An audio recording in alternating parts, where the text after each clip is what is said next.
আসসালামু আলাইকুম সুপ্রিয় শিক্ষার্থীরা, আশা করি তোমরা ভালো আছো আর নিরাপদ আছো। অনার্স প্রথম বর্ষের আজকের অনলাইন ক্লাসে তোমাদেরকে স্বাগত জানাচ্ছি।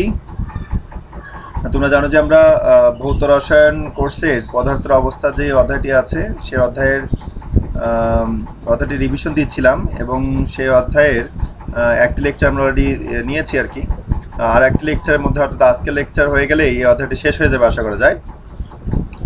তো গত দিনগুলোতে আমরা আলোচনা করেছিলাম বা গত লেকচারে আলোচনা করেছিলাম হচ্ছে পদার্থের বিভিন্ন অবস্থা নিয়ে, যেমন কঠিন, তরল, গ্যাসীয়, তারপর তরল স্ফটিক অবস্থা, এরপর প্লাজমা অবস্থা, এছাড়া অতি প্রবাহী অবস্থা বা অতি পরিবাহী অবস্থা, এইসব বিষয় নিয়ে আলোচনা করেছি। এরপর হচ্ছে পদার্থ যে এই বিভিন্ন অবস্থায় থাকে সেই বিভিন্ন অবস্থা ভেদের কারণটা আমরা আলোচনা করেছিলাম। তারপর অণুর স্থিতিশক্তি, গতিশক্তি, তারপর ম্যাক্রো সিস্টেম, মাইক্রো সিস্টেম, এরপর প্রকৃতিগত ধর্ম, পরিমাণগত ধর্ম, এগুলো আমাদের আলোচনা করা হয়ে গেছে। তো আজকে আমাদের আলোচনার বিষয়বস্তু হচ্ছে গতীয় স্বাতন্ত্র মাত্রা বা degrees of freedom of motion. এই টপিকসটা আসলে কি মিন করে সেটা যদি একটু আমরা বিবেচনা করি। দেখো, মনে করো কোনো একটি বস্তু বা কোনো রাসায়নিক পদার্থ গতিশীল আছে, তাহলে তার গতিশীল অবস্থা ব্যাখ্যা করার জন্য যে যে স্বাধীন রাশিগুলোর প্রয়োজন হয় বা যে স্বাধীন রাশিগুলো জানতে পারলে আমরা কোনো একটি রাসায়নিক পদার্থের বা কোনো বস্তুর গতীয় অবস্থা সম্পূর্ণভাবে ব্যাখ্যা করতে পারবো, সেটাকেই বলা হয় গতীয় স্বাতন্ত্র মাত্রা। ওকে, যেমন মনে করো আমি একটা এরকম একটা সুতো রেখে দিলাম, মনে করো এর উপর যদি আমি একটা পিঁপড়া ছেড়ে দিই, মনে করি একটা পিঁপড়া আছে, তাহলে পিঁপড়া কিন্তু এই সুতো বরাবরই সামনের দিকে অগ্রসর হবে বা চলবে। তাহলে সে শুধুমাত্র একটি পথ বরাবর বা একটি অক্ষরেখা বরাবর সে চলাচল করছে। তাহলে এই ক্ষেত্রে তার স্বাতন্ত্র মাত্রা হচ্ছে 1। আমি যদি এখানে দুইটি সুতো বা দুইটি কাঠি মনে করে এভাবে সেট করি, তাহলে পিঁপড়াটি এই দিকেও যেতে পারবে, এই দিকে বরাবরও যেতে পারবে। তাহলে তার স্বাতন্ত্র মাত্রা বা গতীয় স্বাতন্ত্র মাত্রা হবে হচ্ছে 2। আর যদি আমি তিনটি অক্ষ বরাবর চিন্তা করি, তাহলে পিঁপড়াটি কিন্তু যে কোনো অক্ষ বরাবরই চলতে পারে। অথবা যদি আমরা মনে করি যে কোনো একটি মুক্ত অবস্থা, ধরো একটা পিঁপড়া উড়ে বেড়াচ্ছে বা একটা পাখি উড়ে বেড়াচ্ছে, তাহলে কিন্তু সে যে কোনো অক্ষ বরাবর বা তিনটি অক্ষ বরাবরই কিন্তু সে মুভ করতে পারবে। তখন তার degrees of freedom of motion হবে, অর্থাৎ গতি স্বাতন্ত্র মাত্রা হবে 3। ওকে, তাহলে গতীয় স্বাতন্ত্র মাত্রা বিষয়টি যেটা বোঝায় যে কোনো এক যে স্বাধীন রাশিগুলো দ্বারা কোনো একটি গতিশীল বস্তুর গতি অবস্থা সম্পূর্ণরূপে ব্যাখ্যা করা যায়, তাকে আমরা সেই স্বাধীন রাশিগুলোকে বলবো গতীয় স্বাতন্ত্র মাত্রা। ওকে, যেমন এখানে গতীয় স্বাতন্ত্র মাত্রা বিষয়টি একটু ডিটেলসে বলা আছে, যেটা আমি বললাম। তো এই গতীয় স্বাতন্ত্র মাত্রার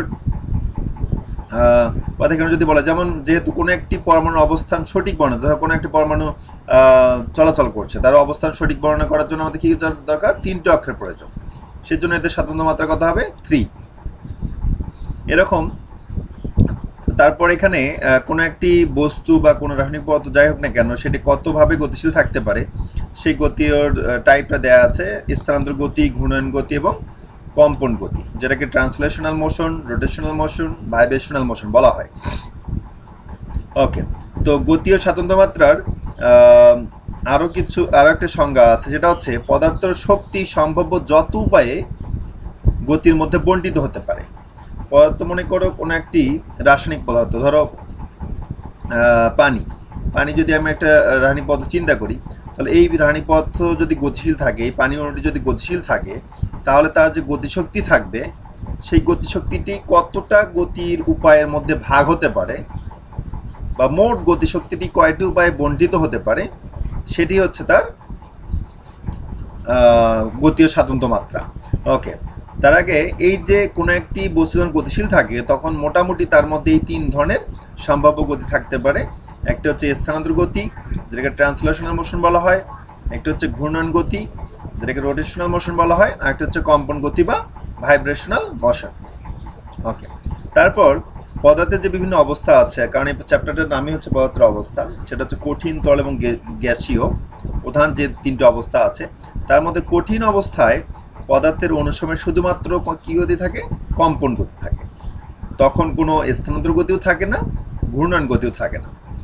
যখন পদার্থ তরল অবস্থায় থাকে, তখন সেগুলো কিছুটা স্থানান্তর করতে পারে, কারণ তরল অবস্থায় তোমরা জানো যে আন্তঃআণবিক আকর্ষণ শক্তিটা একটু কমে যায়, ফলে পদার্থের অণুগুলো একটা জায়গা থেকে একটা জায়গায় স্থানান্তর হতে পারে। পাশাপাশি আবর্তন কম হলেও কম্পন গতি বেশি থাকে তরল অবস্থায়, কিন্তু গ্যাসীয় অবস্থায় পদার্থের অণুগুলো 3 ধরনের গতি বেশি থাকে। আচ্ছা, তো পদার্থের সকল শক্তি এই 3 ধরনের গতির মধ্যেই বণ্টিত থাকে। তার মানে কোনো একটি পদার্থ যখন গতিশীল থাকবে তখন তার মোট যে গতিশক্তি আছে সেটি এই 3টি গতীয় উপায়ের মধ্যেই বণ্টিত হতে পারে। ওকে, এখন এখানে যে কথাটি একটু আগে বলা হলো যে পদার্থের শক্তি সম্ভাব্য যত উপায়ে গতির মধ্যে বণ্টিত থাকে সেই উপায়সমূহকে স্বাতন্ত্র মাত্রা বলে। আচ্ছা, এখানে পদার্থের বিভিন্ন ধরনের গতি দেওয়া আছে। দেখো এক্স ওয়াই জেড 3টি অক্ষ চিন্তা করা হয়েছে। এটা হচ্ছে এক্স, এটা হচ্ছে ওয়াই এবং এটা হচ্ছে জেড। তো ট্রান্সলেশন অর্থাৎ একটা পরমাণু, মনে করো একটা পরমাণু নিয়ে কোনো একটা অণু যদি হয়, যেমন আমরা জানি যে নিষ্ক্রিয় গ্যাসগুলো এক পরমাণু, সেটা হিলিয়াম অথবা নিয়ন অথবা আর্গন, এই নিষ্ক্রিয় গ্যাসগুলো কিন্তু এক পরমাণু গ্যাস। তো এরকম একটা এক পরমাণু যদি গ্যাস যদি আমি চিন্তা করি হিলিয়াম, তাহলে সেটি এক্স ওয়াই জেড 3টি অক্ষর বরাবরই কিন্তু তার স্থানান্তর হতে পারে বা ট্রান্সলেশন হতে পারে। দেখো ট্রান্সলেশন অ্যালং জেড অ্যাক্সিস, তার মানে জেড অক্ষ বরাবর সে এদিকে চলবে এই বরাবর। যদি ওয়াই অ্যাক্সিস হয় তাহলে ওয়াই অক্ষ বরাবর সে এই বরাবর চলবে, যেমন এখানে ওয়াই অক্ষটা দেওয়া আছে। আর যদি এক্স অক্ষ হয় তাহলে সেটি এই বরাবর, অর্থাৎ এক্স অক্ষ বরাবর চলাচল করবে। ওকে, আর যদি দ্বিপরমাণু কোনো একটি গ্যাস হয়, দ্বিপরমাণু মনে করো হাইড্রোজেন অণু, দ্বিপরমাণু যদি একটি গ্যাস হয় তাহলে সেটি যদি আমরা এভাবে চিন্তা করি, দ্বিপরমাণু একটি গ্যাস, তাহলে সেটি যখন জেড অক্ষ বরাবর ট্রান্সলেশন হবে অর্থাৎ স্থানান্তর হবে, তাহলে সে জেড অক্ষ বরাবর এভাবে সামনের দিকে অগ্রসর হবে। যদি অক্ষ বরাবর হয় সে এই বরাবর অগ্রসর হবে, যদি এক্স অক্ষ বরাবর হয় সে এই বরাবর অগ্রসর হতে থাকবে। তো এই হচ্ছে স্থানান্তর।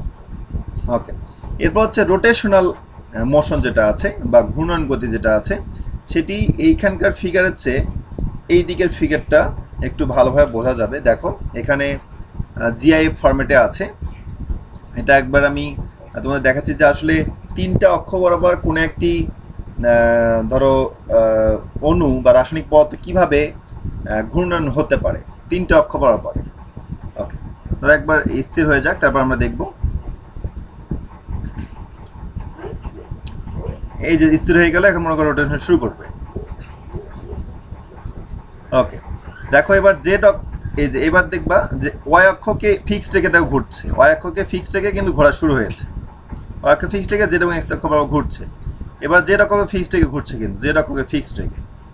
এরপর এবার দেখবো এক্স অক্ষ ওয়াই অক্ষ ফিক্সড রেখে কিন্তু এবার ঘোরা হচ্ছে। আচ্ছা, আরেকবার একটু এটা মুভ করুক। এবার ঘুরছে কিন্তু এক্স অক্ষকে ফিক্সড রেখে, এবার ঘুরছে ওয়াই অক্ষকে ফিক্সড রেখে। আচ্ছা, সবশেষে এবার জেড অক্ষ ফিক্সড রেখে কিন্তু ঘুরছে। এভাবে 3টি অক্ষ বরাবর যে রাসায়নিক পদার্থগুলো ঘূর্ণায়ন এভাবে আসলে ঘুরতে থাকে বা রোটেশনাল মোশনটা এমন। এটা আরেকবার যদি আমরা দেখি, দেখো প্রথমে ঘুরবে হচ্ছে এক্স অক্ষকে ফিক্সড রেখে, দেখো এরপর হচ্ছে ওয়াই অক্ষকে ফিক্সড রেখে ঘুরছে, ওয়াই অক্ষ বরাবর ফিক্সড রেখে ঘুরছে। তারপর এটা জেড অক্ষ ফিক্সড রেখে ঘুরছে, জেড অক্ষ ফিক্সড রেখে এক্স অক্ষ, এক্স এবং ওয়াই এর তলে। ওকে, তাহলে এভাবে একটা অক্ষকে ফিক্সড রেখে বাকি অক্ষ দুটির সাপেক্ষে রাসায়নিক পদার্থগুলো ঘুরতে পারে। এই হচ্ছে রোটেশনাল মোশন। ওকে, এখন আসা যাক বিভিন্ন ধরনের যে গতিগুলো আছে, স্থানান্তর গতি, ঘূর্ণন গতি এবং কম্পন গতি, সেগুলো এক একটা মাত্রা হিসেবে যদি আমরা চিন্তা করি, তাহলে স্থানান্তর স্বাতন্ত্র মাত্রা কি, যে কোনো গ্যাসীয় অণুর স্থানান্তর গতিকে পরস্পর লম্বভাবে অবস্থিত 3টি অক্ষ বরাবর বিশ্লেষণ করা যায়। তার মানে আমি যদি এরকম 3টা অক্ষ চিন্তা করি,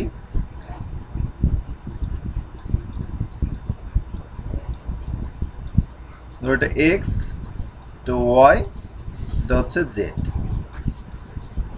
তাহলে সেটা এক পরমাণু গ্যাসীয় অণু হোক, দ্বিপরমাণু হোক অথবা ত্রিপরমাণু হোক, অথবা তার চেয়ে যত বেশি পরিমাণে পরমাণু থাকুক না কেন, স্থানান্তর স্বাতন্ত্র মাত্রা যখন আসবে, স্থানান্তর গতি যখন আসবে, তখন কিন্তু সে 3টি অক্ষ বরাবর স্থানান্তর হতে পারবে। এদিকে এক্স অক্ষ বরাবর হতে পারবে, ওয়াই অক্ষ বরাবর হতে পারবে, জেড অক্ষ বরাবর কিন্তু স্থানান্তর হতে পারবে। সেজন্য যে কোনো ধরনের গতির ক্ষেত্রে রাসায়নিক পদার্থের ক্ষেত্রে স্থানান্তর স্বাতন্ত্র্য মাত্রা মান হচ্ছে 3। ওকে, তাহলে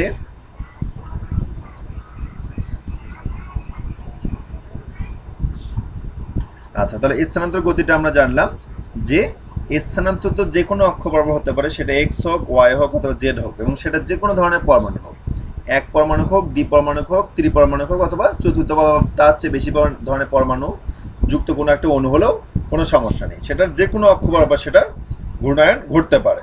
সেই জন্য স্থানান্তর স্বাতন্ত্র মাত্রা মান হচ্ছে সবসময় 3। ওকে, এখন আসলে ঘূর্ণায়ন স্বাতন্ত্র মাত্রা। কোনো একটি গ্যাসীয় পরমাণু অণু যদি এক পরমাণু হয়, মনে করে একটা পরমাণু, তাহলে কিন্তু এটি কোনো অক্ষকে ফিক্সড রেখে অপর দুটি অক্ষ সাপেক্ষে ঘূর্ণায়নের সম্ভব নয়। সেজন্য এক পরমাণু যখন কোনো একটি কণা হয় তাদের ক্ষেত্রে কোনো ঘূর্ণায়ন গতি থাকে না। আবারও বলছি, যদি যেমন এখানে উল্লেখ করা আছে, দেখো যে এক পরমাণু গ্যাসীয় অণু শুধুমাত্র কি গতি থাকবে? স্থানান্তর গতি থাকবে, এর ঘূর্ণায়ন ও কম্পন গতি থাকে না। তাহলে এক পরমাণুর যদি কোনো একটি অণু হয়, তাহলে সেই অণুর ক্ষেত্রে শুধুমাত্র স্থানান্তর গতি থাকবে, কোনো ধরনের কম্পন গতিও থাকবে না, কোনো ধরনের ঘূর্ণায়ন গতিও থাকবে না।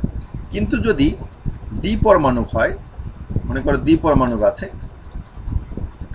দ্বিপরমাণু কোনো একটি অণু, তাহলে একে যদি আমি এক্স অক্ষ, ওয়াই অক্ষ এবং জেড অক্ষের বরাবর চিন্তা করি, মনে করো সেটি এই 3টি অক্ষ বরাবর চিন্তা করছি তার গতিটা, তাহলে এটা এক্স, এটা ওয়াই, এটি জেড। তাহলে এই দ্বিপরমাণু কোনটি কিন্তু এক্স অক্ষ বরাবর স্থানান্তর হতে পারে, ওয়াই অক্ষ বরাবর হতে পারে, জেড অক্ষ বরাবর হতে পারে, তার মানে স্থানান্তর গতি আছে। পাশাপাশি যখন এর ঘূর্ণায়ন গতি আমি চিন্তা করব, যেহেতু এটি এক্স অক্ষ বরাবর আছে, তার মানে এক্স অক্ষের সাপেক্ষে কিন্তু এটি ঘুরবে না। যখন এক্স অক্ষ বরাবর আছে তখন ওয়াই এবং জেড এর সাপেক্ষে সে ঘুরতে পারবে। যদি ওয়াই অক্ষ বরাবর থাকে তখন সে বাকি দুইটা অক্ষ বরাবর সে ঘুরতে পারবে। তাহলে দ্বিপরমাণুক যখন অণু হয়, দ্বিপরমাণুক যদি কোনো একটা অণু হয়, তাদের ক্ষেত্রে ঘূর্ণায়ন মাত্রা হচ্ছে 2, অর্থাৎ একটি অক্ষ বরাবর সে অবস্থান করে, বাকি দুটি অক্ষের সাপেক্ষে সে ঘুরতে পারে। সেজন্য দ্বিপরমাণুক অণুর ক্ষেত্রে ঘূর্ণায়ন স্বাতন্ত্র মাত্রা মান হচ্ছে 2।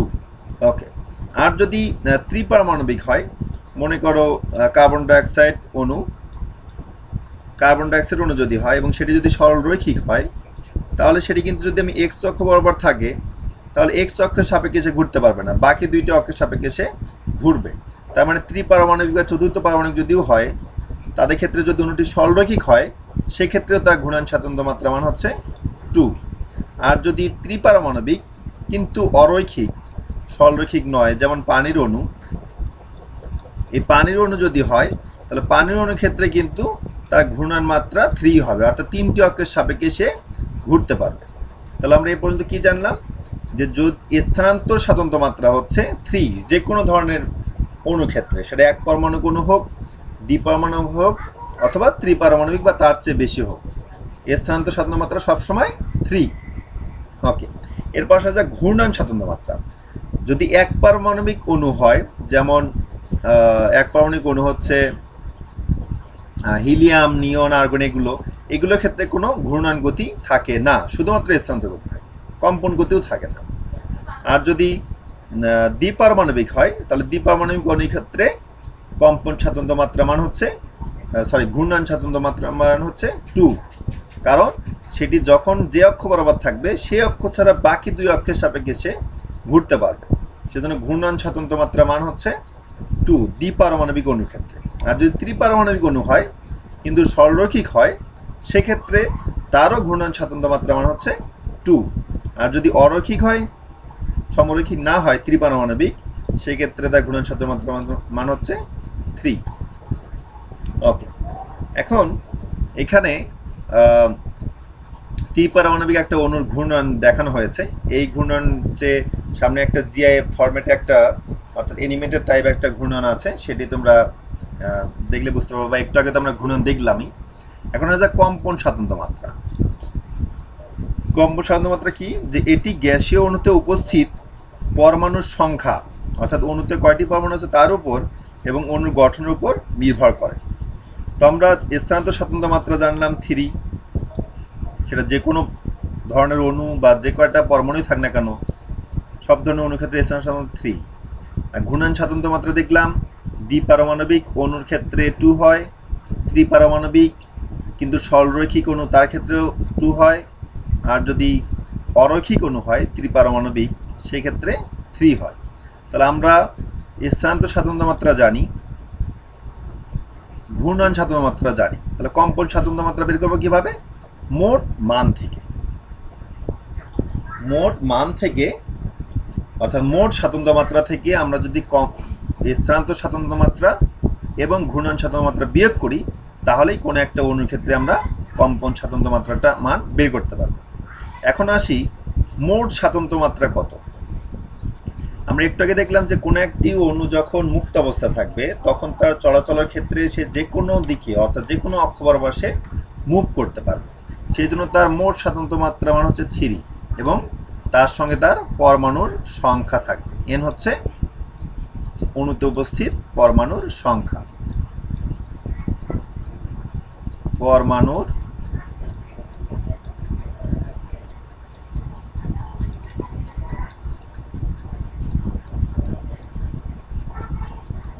সংখ্যা হচ্ছে n। তাহলে এটি হচ্ছে কোনো একটি পরমাণুর মোট স্বাতন্ত্র্য মাত্রা 3n।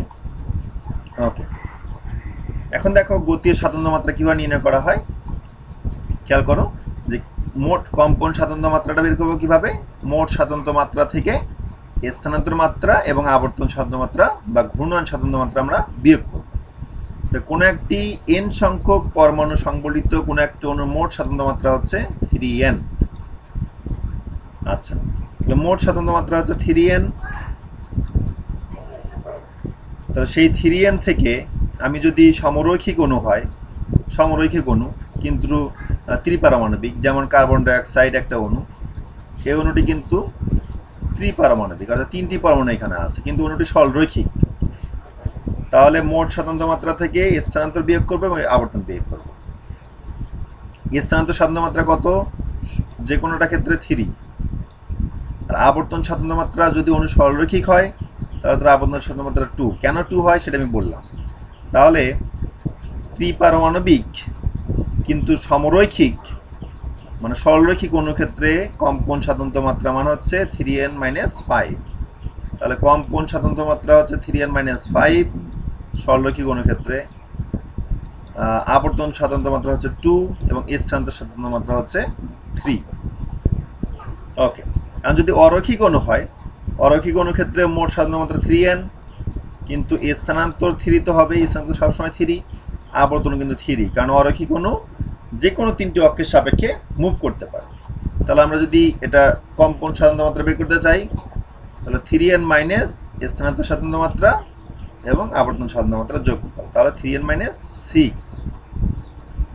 তাহলে আমরা কি জানলাম যে 3n-5 হচ্ছে সরলরৈখিক অণুর কম্পন স্বাতন্ত্র্য মাত্রা, আর অসরলরৈখিক অণুর ক্ষেত্রে 3n-6। এটা আমাদের মুখস্থ রাখতে হবে। এখন বিভিন্ন অণুর ক্ষেত্রে যদি আমরা বের করতে চাই, যেমন কার্বন ডাইঅক্সাইড অণু, এটি একটি সরলরৈখিক অণু কিন্তু ত্রিপারমাণবিক, তাহলে তার মোট স্বাতন্ত্র্য মাত্রা কত হবে? 3n। সেখান থেকে কম্পনটা বের করতে চাইলে কী করতে হবে? স্থানান্তর এবং আবর্তন বিয়োগ করতে হবে। বিয়োগ করলাম, অর্থাৎ 3n-5, তাহলে আমাদের 4 বের হলো। তাহলে তার কম্পন স্বাতন্ত্র্য মাত্রা হচ্ছে 4। এই কম্পন স্বাতন্ত্র্য মাত্রা আবার দুইটি ভাগে ভাগ করা, একটা হচ্ছে প্রসারণ, চারটির মধ্যে দুটি হচ্ছে প্রসারণে ভাগ হয়ে যাবে, প্রসারণ কম্পন, একটা হচ্ছে দুটি হচ্ছে বক্র কম্পনে ভাগ হয়ে যাবে। তাহলে 4টি কম্পন স্বাতন্ত্র্য মাত্রার মধ্যে দুটি হচ্ছে প্রসারণ কম্পনের অংশ আর বাকি দুটি হচ্ছে বক্র কম্পনের অংশ। কারণ প্রসারণ কম্পন সেটা প্রতিসম হতে পারে আবার অপ্রতিসম হতে পারে। এখন কথা হচ্ছে প্রসারণ প্রতিসম বা সিমেট্রিক এবং অপ্রতিসম বা অ্যাসিমেট্রিক কীভাবে হয়, আবার কম্পন বা দুটি বক্র কম্পন যা আছে, বক্র কম্পন আবার বিভিন্ন রকম হতে পারে, কি মানে সেটা কীরকম সেটা আমরা একটু পরে দেখব। যাই হোক, কার্বন ডাইঅক্সাইড অণুর ক্ষেত্রে আমরা স্থানান্তর স্বাতন্ত্র্য মাত্রা মান জানলাম 3, আবর্তন স্বাতন্ত্র্য মাত্রা 2, কারণ এটি একটি সরলরৈখিক অণু, এবং কম্পনটা বের করে দেখলাম 4 হয়। সেই কম্পনের মধ্যে দুটি হচ্ছে প্রসারণ কম্পন আর দুটি হচ্ছে বক্র কম্পন। সেই প্রসারণ কম্পন দুটির মধ্যে একটি প্রতিসম, একটি অপ্রতিসম। ওকে, এখন একটা অসমরৈখিক অণুর ক্ষেত্রে, পানির অণু, এক্ষেত্রে অণুতে পরমাণু আছে 3, তো 3n-6 কম্পন সাধারণত মাত্রা বের করার নিয়ম। তো দেখছি 3, এই তিনটি কম্পনের মধ্যে দুটি হচ্ছে প্রসারণ কম্পন আর একটি হচ্ছে বক্র কম্পন। প্রসারণ দুটি, একটি হচ্ছে প্রতিসম, একটা হচ্ছে অপ্রতিসম। প্রসারণ দুটি না একটি সেটা বের করার নিয়ম আছে, এটা পরে আমরা দেখছি। যা হোক, এই অসরলরৈখিক এই অণুটির ক্ষেত্রে স্থানান্তর মাত্রা তো 3 সবসময় হয়, আর আবর্তন মাত্রা হচ্ছে 3। নাইট্রোজেন ডাইঅক্সাইড এটি একটু অসরলরৈখিক অণু, তার ক্ষেত্রেও একই নিয়মে আমাদের বের করে দেখতে হবে। ওকে, এখন এই যে কম্পন স্বাতন্ত্র মাত্রা,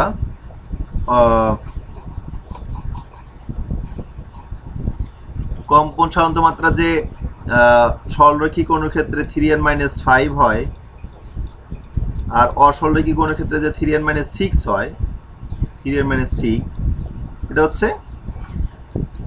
কম্পন স্বাতন্ত্র মাত্রা, মোট কম্পন স্বাতন্ত্র মাত্রা। মোট কম্পন স্বাতন্ত্র মাত্রা আবার দুই ভাগে ভাগ করা, একটি হচ্ছে প্রসারণ কম্পন আর একটি হচ্ছে বক্র কম্পন। তো এই প্রসারণ কম্পনটা আমরা জানতে পারি কিভাবে? কোন একটা অণুতে যদি 3টি পরমাণু থাকে, অর্থাৎ কোন একটা অণুতে যদি n সংখ্যক পরমাণু থাকে, তাহলে সেখানে অবশ্যই বন্ধন আছে n-1 সংখ্যক। সেটা কিভাবে? ধরো পানির অণু, পানির অণুতে পরমাণু আছে কয়টি? 3টি পরমাণু আছে, অবশ্যই এখানে বন্ধন আছে 2টি, অক্সিজেনের সঙ্গে হাইড্রোজেন এভাবে যুক্ত আছে। তাহলে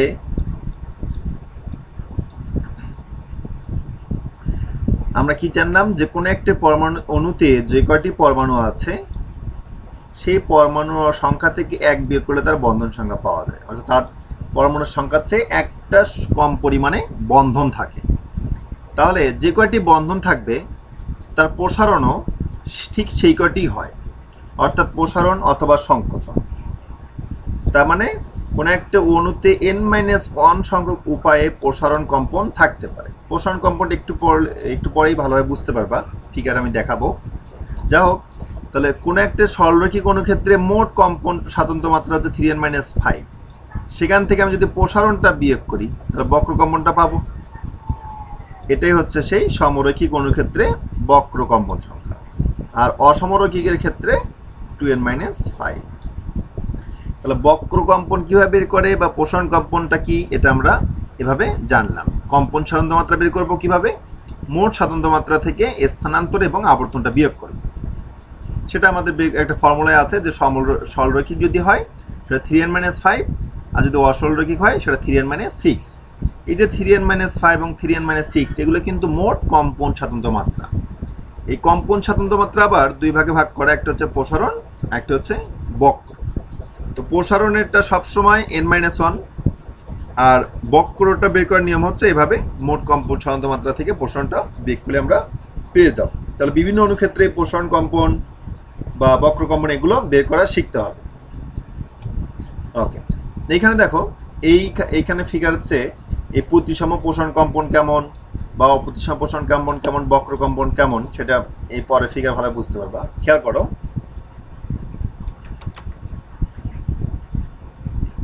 এখানে দেখো কার্বন ডাইঅক্সাইড অণুটি, দেখো এই যে কার্বনের সঙ্গে যে অক্সিজেনের বন্ধন এইদিকেও বাইরের দিকে যাচ্ছে, এটাও বাইরের দিকে যাচ্ছে, দুইটা একই সঙ্গে বাইরে দিয়ে যাচ্ছে, একই সঙ্গে ভিতর দিকে আসতেছে।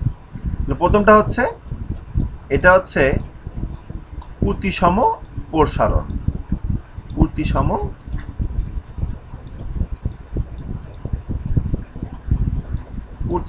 প্রসারণ, এটাই সিমেট্রিক স্ট্রেচিং, হচ্ছে প্রতিসম প্রসারণ। আর নিচে এটা দেখো, একটা বাইরের দিকে যাচ্ছে, অপরটা ভিতর দিকে আসছে, অর্থাৎ বিপরীত। তাহলে এটা হচ্ছে অ্যাসিমেট্রিক্যাল স্ট্রেচিং বা অপ্রতিসম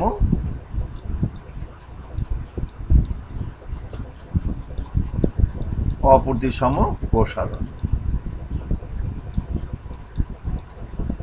অপ্রতিসম প্রসারণ হচ্ছে নিচেরটা। আর বক্র কম্পন যেটি, বেন্ডিং যে ইংলিশে বলা হয়, দেখো বাঁকাভাবে কম্পিত হচ্ছে, বাঁকাভাবে, বরাবর না, বক্রভাবে। তাহলে এটা হচ্ছে বক্রকম্পন।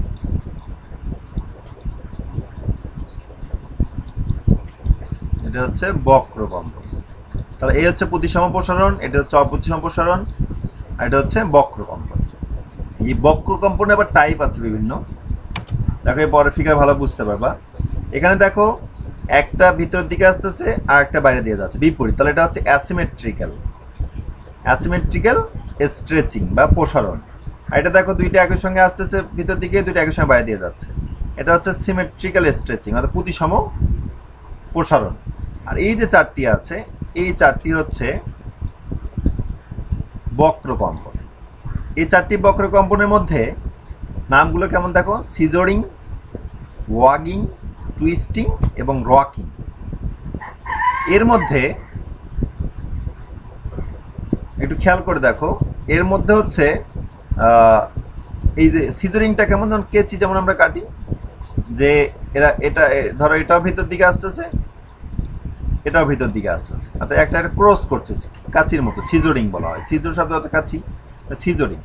এটা দেখো ওয়াগিংটা কি, মনে করো আমি কার্বনকে ধরলাম, ধরে হাইড্রোজেন দুইটা এরকম করে বন্ধন আছে, মনে করি এভাবে দুলাচ্ছি, উপর নিচে করে দুলাচ্ছি, সামনের দিকে পিছন দিকে এভাবে দুলাচ্ছি, এটাকে বলা হয় ওয়াগিং। আর টুইস্টিংটা কি, মনে কার্বনটা ফিক্সড রেখে একটা বন্ধন উপরে দিচ্ছি, একটা বন্ধন নিচে দিচ্ছি, মানে পরস্পর বিপরীত, একটা নিচে একটা উপরে, এটাকে বলা হয় টুইস্টিং অর্থাৎ পেঁচানো টাইপ। আর রকিংটা কি, যে দুইটা একই সঙ্গে একদিকে যাচ্ছে আবার একদিকে আছে, ধরো হচ্ছে কার্বনকে ফিক্সড রেখে এরকম করে দোলনার মতো দুলাচ্ছি, রকিং করছি, দোলনার মতো দুলাচ্ছি, একবার উপর দিয়ে নিয়ে যাচ্ছে, একবার নিচে দিয়ে নিয়ে যাচ্ছি, তাই এটাকে বলা হয় রকিং বেন্ডিং আর কি, রকিং বক্রকম্পন।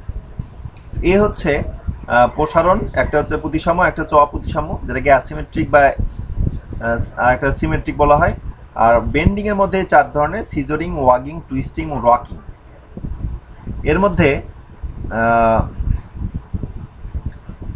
ওয়াগিং এবং টুইস্টিং এই দুটো হচ্ছে আউট অফ প্লেন, অর্থাৎ প্লেনের বাইরে। আর সিজরিং আর রকিং হচ্ছে এটাকে বলা হয় ইন প্লেন।